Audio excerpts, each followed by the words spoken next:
This is the Tom Bigby Tales, and I'm your host, Shannon Evans. I write about a small town in northeast Mississippi called Columbus. Sometimes I write about the rest of the state. This is the next episode in the Columbus Housing Authority adventure I've been on, and the investigation about the truck that has been missing but isn't really missing. And here's the details. I did a FOIA request, and Friday I was given my content missing some things and some interesting experiences, but I digress. Let's kick into this. So the emails started with a very interesting one. The very first email mentions a company called Future Spec. Why is that important? Future Spec is a company that is owned by Rusty Walker IV, who happens to be the Ward 4 city councilman in Gulfport, Mississippi, whose name is really Ferdinand Bernard Walker IV, but he goes by Rusty. I guess if I was named Ferdinand, I might have a nickname too. And if I was the fourth, I definitely would. Anyways, Rusty Walker is supposedly paid monthly for what I'm not exactly sure by the Columbus Housing Authority to give advice on myriad of things, and I'm not sure why. But for some reason, he was paid to do a detailed justification of the local purchase of this 2024 Ford F-350 crew cab with the lift gate that they now have, but they still don't have the title to. Ferdinand's business address is a UPS store box account, and he's listed with the state of Mississippi as doing accounting, tax prep, bookkeeping, and payroll. I'm not sure why he's on retainer each month with the Columbus Housing Authority when they have a bookkeeper, they have a CPA that is someone different. They have an employee who is listed as their bookkeeper, payroll specialist, and Robert Graythree, their executive director and controller, remember he holds two offices at the same time, he is an accountant. And that was how he got hired, was because he's an accountant. And his BS is in accounting from Southern Mississippi. For some reason, they needed truck comps. This particular first email is from April 10th, 2024. And it's really interesting to me because it would seem like this would either be the ED's job or the assistant. Is really, they just pulled comps off of Carfax. It's just the strangest thing in the world. I don't know why they couldn't find somebody in Region 4, why they had to go all the way down to Gulfport to hire this person, but apparently they're paying him $4,200 and something dollars a month to find comps for trucks, among other things. But I digress.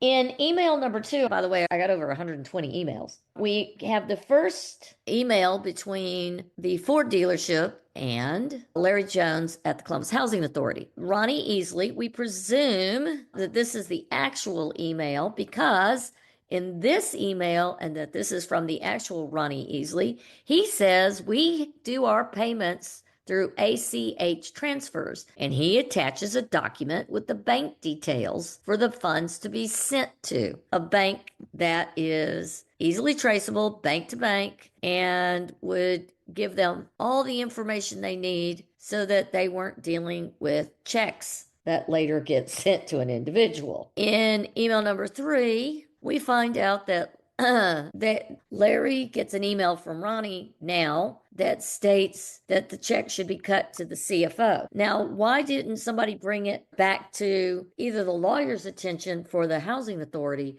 or to the attention of the board that suddenly they're going from saying, hey, don't send this to our ACH account. We're going to have a check cut to an individual and he's going to send him that information. So the next email, of course, that's the scammers. The next email, they have something from Ronnie Easley that says to Larry, make check payable in the name of our CFO below to Nancy Thomas to this fictitious address of a person in Okmulgee, Oklahoma. By the way, the check later gets signed by Nancy Thomas, aka Nancy Skidmore. That's the name that's signed on the back of the check. The scammer then says, please send me the tracking number used in sending out the check tomorrow. This continues until we get to the scammers are putting pressure in. On April 30th, they sent two checks requesting a tracking number a copy of the check, etc., etc. And they're putting a lot of pressure on. They send 3 more emails. Then in email number 8,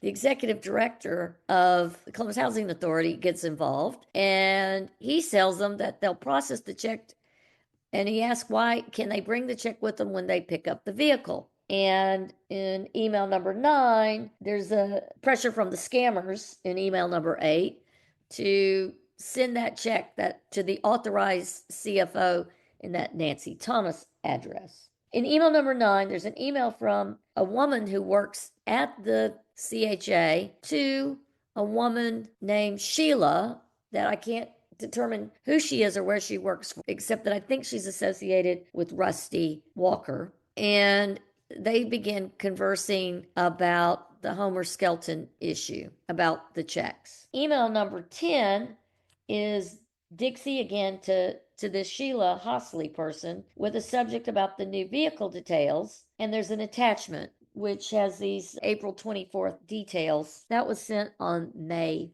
the 2nd of 2024. In email number 11, also on the 2nd, now Rusty Walker is involved in the Columbus Housing Authority's work to pay for this. First, Sheila sends a note to Rusty that says, paperwork for new vehicle. Good morning, Rusty. Please see invoices of 62,905 for new truck at Columbus. Please approve quotes to follow. Thanks so much and have a good day. And Rusty replies, we pay no tax and nothing but the $15 title fee. So this is incorrect. Now, I'm confused. Who is we? He's not a Columbus Housing Authority employee. He might have a 1099, but he's a contract employee. He's contracted to do work. So why is he the one that's approving this particular purchase? Shouldn't that have been approved by the board of the Columbus Housing Authority? Rusty Walker is not in Columbus. He's in Gulfport, and he is not on the board. He is contracted for some nefarious whatever, okay, I shouldn't say nefarious, nebulous reason by Columbus Housing Authority. It's still not clear to me what his role is. Email number 12, there's an attachment that's a scan from Ronnie Easley at the Ford dealership back to the executive director of the Columbus Housing Authority. There's an attachment, but I can't see it. It was supposed to have been sent to me, but for some reason they left out most of the attachments. There's another email on the 3rd of May where the director forwards Ronnie's email to this Dixie person, Dixie Turner, at the Columbus Housing Authority. On May the 3rd, also email number 14, the director sends another email. This one is to Dixie Turner, Rusty Walker, Sheila Hosley, and Larry Jones, and it is a revised buyer order, which has been sent to them by Ronnie Easley, which may or may not be the scammer. That part's not clear to me. In the meantime, again, I do not have the scan that I'm positive of. I have a scan, but I'll have to look and see if they match up. In the next email, which is also on May the 3rd of 2024, Dixie writes to the director of the CHA that if there was an attachment, it didn't come through to her. And then she figures it out in email 16. In email 17, Rusty, again, is writing on behalf of the Columbus Housing Authority back to the director, Dixie Turner, Sheila Hosley, whoever she is, and Larry Jones. By the way, Hosley's email address is The Drifters, so I don't know who or what that is. Anyways, whatever was sent to him in the attachment, the image number 001, which I don't think I have, it says, that one looks perfect. Hope it's a nice vehicle. Sheila, this is the bill in the proper amount.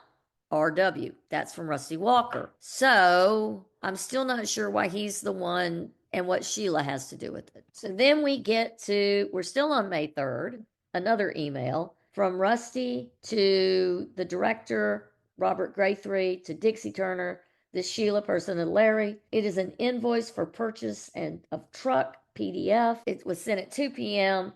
and it says, here it is in PDF to everyone. I don't think I have a copy of that in what I've been sent. And the attachment is invoice for purchase of truck PDF. On Email number 19, the scammer asks if the check has been cut to Nancy Thomas, tells Larry Jones that the sent revised buyer's order was sent to Robert Graythree on May 3rd, 2024. So even Rusty Walker didn't catch that this was a scammer's buyer's order, or I don't even want to think about or. On May the 3rd at 2:55, another email, number 20, Robert Graythree, the director, tells Dixie to make the check payable to Nancy Thomas, the scammer. May the 3rd, email number 21, Larry Jones tells the scammer that he needs the new retail buyer's order without the sales tax since they are exempt. So in email 22, email 23, they get, excuse me, in email 22, they straighten it all out. They order everyone to send out the checks, to write the check and make the check payable, etc., etc. On May the 6th, in email 23, there are two coded invoices from Sheila Hosley to Dixie Turner, Rusty Walker, and Robert Graythree. They are CFP coded invoices. One is to Homer Skelton Ford for that truck, and the other one is for a Patterson HVAC that is another project. Both are charged to the 2022 Capital Fund Program. Hosley asks, please send me a copy of the check voucher when these items are paid. Note the account number for the vehicle may have to be added to A&P. All right, so now we're only up to email 23. In email 24, Sheila sends something to the director and to Rusty again about the draw. Now, this is questionable. Here we go. Attached, please find draw number 10 in the 2022 CFP program. This draw is for the Patterson invoice and the Homer Skelton Ford invoice. Please send me a copy of the ELOCS verification page when this draw is complete. I'm still not clear on what her job is. There's another attached to this. We'll have to compare all my attachments at some point. See what I have and what I don't have. Email 25 comes in from the scammers on May 13th. They're demanding the tracking number for the mailed check. Dixie then emails they are all at a conference and will send the tracking number later. Later that same day, Dixie sends to the scammers and CC's Robert Graythree that there's the no tracking number, that they are going to bring the check with them when they pick up the truck. Email 27 that same day, about 30 minutes after Dixie's email, the scammers are now getting insistent that the check has to be sent to Oklahoma. Still no mention that Robert or anybody has called Homer Skelton to verify any of this and to see if it's what's going on. A week later, the scammers email again, and this time they said that the check did not clear after deposited. Now, if you have several $100,000 in the bank, why would a check bounce? If you were told by someone that your check had bounced or that it had not cleared after it was deposited, wouldn't you call your bank immediately and ask what's going on? Wouldn't they have caught the scam if they had done that? This is pretty interesting that nobody on May the 21st, 2024 at 1:48 in the afternoon realized that something was not right. Later that same day, about 30 minutes later, Dixie forwards an email from Larry Jones about this alleged bounced check to Robert Graythree. But it had already been sent to Robert Graythree from the scammers. At the next day, the scammer sends another terse letter to Larry Jones, who's I think the maintenance director, that they say, oops, sorry, the check cleared. They have a new accounting team, and they use a lot of poor grammar that could possibly be someone who's a non-native English speaker. They say the check is ready for them. They just have to let them know when they want to pick it up. Later that same day, on the 22nd, Larry forwards that email back to Graythree and to Dixie Turner. And then we don't hear anything more. There are no more emails about this truck, and nobody thinks about it between May 23rd and July the 2nd. There are no emails in June. None. Now we have email 35. This too is from the scammers to Director Graythree. And this one is most disturbing. I'm going to read it because it just makes no sense. Ronnie Easley sends, quote, an attachment from Natasha Hammond at HomerskeltonHQ.com. The City of Columbus check has been returned again. The first check returned twice. Now the second check is returned. So I got a question. How many checks did they send? This says that there are 2 checks that were sent to these scammers, but we only know of 1 check being sent to the scammers. If this is true, they sent 2 checks and both of them were returned. Why on July 1st, Monday, July 1st of 2024, why did Graythree not immediately turn around and call the bank and ask what was going on with the checks? And why is there no mention of a second check anywhere as having been sent to the scammers? Now I'm really confused. On email 36, Graythree sends this email to Turner and hands it to Turner. There's an attached PDF, which I don't have. I still want to see why neither check cleared the bank, allegedly. What is the second check? Where's the tracking number on the second check? There is nothing. There's not even a copy of this second check anywhere. Why would 2 checks have been sent? The first one didn't clear. Why didn't they go to the bank and call about it? On July 2nd, 2024, email number 37 was sent from Robert Graythree to Rodney at Homer Ford.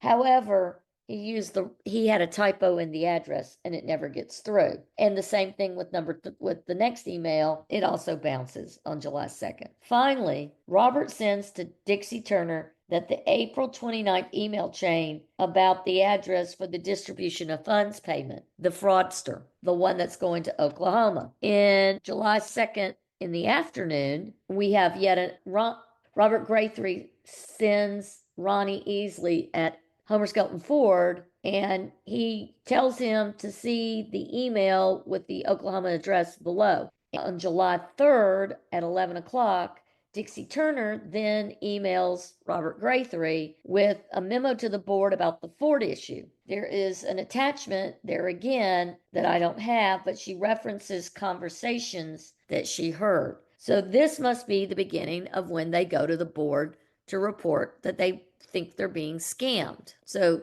Dixie is giving her side of the story of what she knows to be true so far. And later that day, another email is sent from Robert Graythree to Rodney at Homer Skelton Ford, and he forwards the scammer's emails with the Oklahoma address for the quote CFO. Now, email 47 is the director at Columbus Housing Authority sends an email to Tanya Wells. I believe she's with the bank, and it has several attachments, which I don't have. And he says, "Dear Tanya, please see email below regarding the return check from the dealership." And I don't know what the attachment is. I presume it's the scammer's email, but I'm not certain. Tanya is with Trustmark Bank, with whom the Columbus Housing Authority has their checking account, and she says she acknowledges receipt of the email. That is July 3rd at 2 o'clock in the afternoon. The next email is July 15th, email number 49, and this one is pretty damning, and it is from the actual person at Homer Skelton Ford named Rodney McGuire, who's their controller. This is not the scammers. This Monday, July 5th, 2024 at 9:11. Good morning. I wanted to reach out to you about our issue with the outstanding money. There are several things I need to point out. We've done business with you for years. It is not appropriate for a company to have a check written to an individual and then deposit it into a person's account. No one called Ronnie's number, your long-established contact person, to confirm this change in payment. The email that was CC'd was misspelled. The person, Nancy, was referred to as he. All of these are red flags that this email was bogus and needed further verification. Any information that is sent by email should always be verified by a person that is previously known with a person that relates to the business and is known. Due to these things, we cannot issue a title to you until we are paid for the outstanding balance. Homer Skelton Ford, who your contract is with, has not been paid. Please advise when payment will be sent. Thank you, Rodney McGuire. Wow. That's number 49. Number 50 is it appears that Grade 3 forwards Rodney's email to the attorney for the CHA, who is Jeff Turnage. Email 51, Robert sends something else to Turnage that has four message attachments, which I do not have. I presume they are text messages off his phone. Again, there's more so on July 15th, there are one, two, three, four emails from Gray 3 to Turnage that appear to be just attachment of messages. Actually, there's more. Woo! There are 5 of them. 6. There we go. There's 6 of them. And then on July 15th, also, Gray 3 emails Jeff Turnage again, and there are some attachments. Again, I can't see any of these. So there are at least 10 emails that were sent on July 15th that cannot see the contents of because it's just forwarded messages in the form of attachments. So despite my FOIA, I do not have those attachments. Then on July 15th, in email 61, I'm going to open that one and read it to you. From Rusty at FutureSpec to Jeff Turnage, Robert Gray 3, and Sheila, coding for grant on truck. So I'm presuming that the truck was paid for out of a grant, which is a whole nother layer of complications to this. But this suggests some unusual movement of money. It says we need to get this out of CFP. That is a coding on their bookkeeping. I think a JV can handle it. Don't know what a JV is, but we can't do it until we spend some more money out of the CFP. So there is something there we can, I believe the word omitted would be show. It was alternatively spent on. Talk soon, Rusty Walker. So I'm not really sure why the councilman from Gulfport who owns FutureSpec as a consultant is telling the executive director how to code things and how to move things around in the CFP. The next emails, Robert Gray 3 to Rusty says he'll get with Sheila and have her revise the draw. And then we have 1, 2, 3, 4, 5 emails between July 16th and July 17th that are completely redacted. And then later on July 17th, Gray 3 sends another email to Rodney at Homer Skelton Ford. It's a 7-point letter, and I'm going to read it. This one is very interesting. So this is the Columbus Housing Authority director sending an email to Rodney McGuire in response to his email. Dear Rodney, I have your email of Monday's date asserting there is outstanding money due your dealership. I will address your points one at a time in the order that you wrote them. 1. Yes, CHA and Homer Skelton have done business for years. 2. It might not be appropriate for a company to have a check written to an individual, but we have an email from the email account of Ronnie Easley directing CHA to write the check to Nancy Thomas, who was identified in the emails from Ronnie Easley's account as being the CFO of Homer Skelton and directing payment to her. 3. You say nobody called Ronnie. This is not true. I called Ronnie by phone and spoke to someone who said he was Ronnie Easley on April 2nd and April 23rd. The calls were at 2:14 and 3:04 respectively and were calls from me to him at, and a number is given. On April 23rd, he confirmed that Nancy Thomas was to whom the check was to be paid and where it was to be mailed. We have an itemized phone bill showing the calls. Moreover, when Larry Jones, head of maintenance of the CHA, went to the dealership to pick up the truck, Ronnie Easley asked Larry about the check. Larry called back to the CHA, and CHA sent Larry an electronic image of the check to Nancy Thomas. Larry showed the check to Ronnie Easley, and he said the computer system was down, and he was good with Larry taking the truck. The emails directing CHA to remit payment to Nancy Thomas were absolutely from Ronnie's account. We've looked at it and had some IT folks look at it, and most certainly the email was from his email account with Homer Skelton. Perhaps there was a red flag, but that is why we called Ronnie's direct number. We paid to an email from the email of Ronnie Easley from his email account with Homer Skelton. It certainly wasn't the CHA's fault if someone hacked into your computer system, which is what we believe has happened. CHA did what it was asked to do, and we firmly state that Homer Skelton needs to send Columbus Housing Authority the title to the truck. Wow. They want the truck even though Skelton has not been made whole. Wow. And then we're back to more redacted emails, which I have a bunch of. And then we have Dixie forwarding letters from the scammer to at the Nancy Thomas address that we've read earlier. She forwards those to Robert Graythree. He must have lost his, or maybe they were trying to collate them. Then on July 26th, the attorney emails Crystal Utley, who works for the AG office for the state of Mississippi, and he tells the AG's office a little bit about the scam. And apparently, he has completed a form for the scam issue and has sent it in. Crystal Utley Sequoia tells the attorney in a return email to contact the chief of investigation of public integrity and ask, has the application been submitted online with the report to her office. Turner insists that they are victims and of the crime, and he's not certain that the PID was the right place. She refers to him to the restructuring of PID, combining with criminal prosecuting, and it would appear that they submit the form. And then I have a whole bunch of more redacted emails between Robert Graythree and Jeff Turnage, the attorney. And then we start in August 27th. There's an email from CHA to Rodney at the Ford dealership, and they start having a conversation to come up with a legal plan where there is a settlement agreement.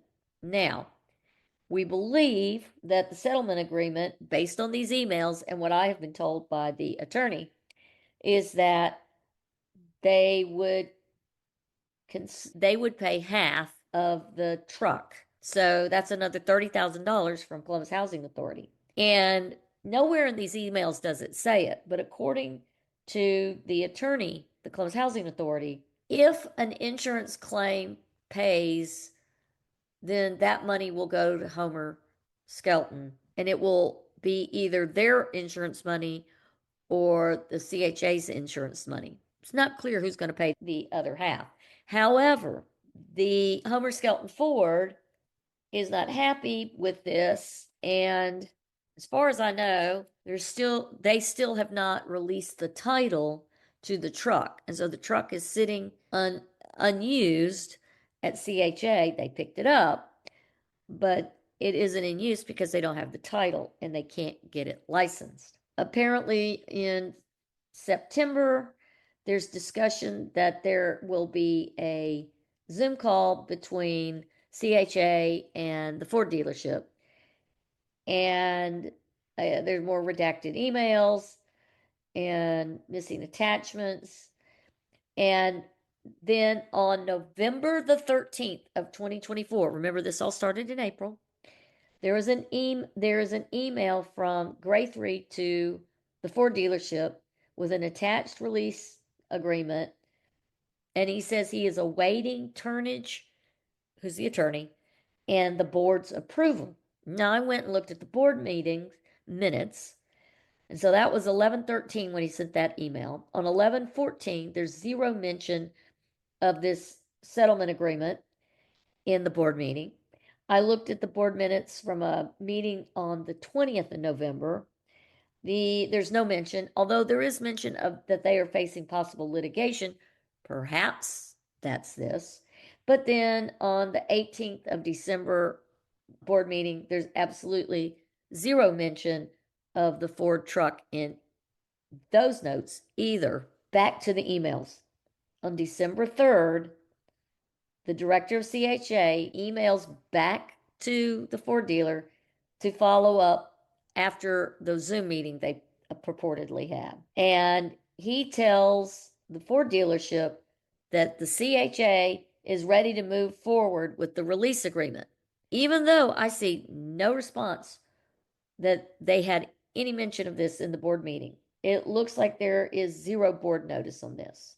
Nothing happens the rest of December, but on January the 11th, Turnage tells Graythree that he has gotten the address and the contact information of R.D. Lasher, who was an agent with the Oklahoma Attorney General's office. Email 112 between Guthrie to Turnage is completely redacted.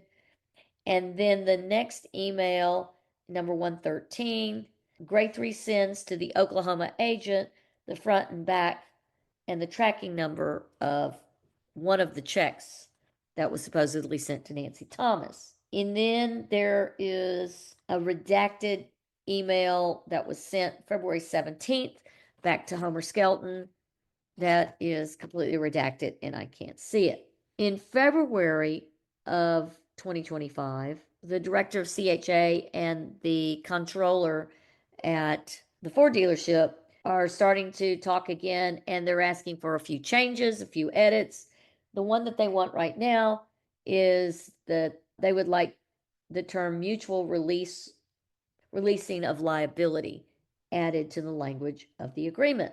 Then finally, 2 weeks later, a red line markup of the unilateral release is sent by Rodney back to CHA, and then Robert forwards that on to the attorney for the CHA, and then we're back to another redacted email related to that email. And then there are a few things that Turnage wants to correct in the release settlement, and he decides that it might be easier if he just speaks to Ford's attorney.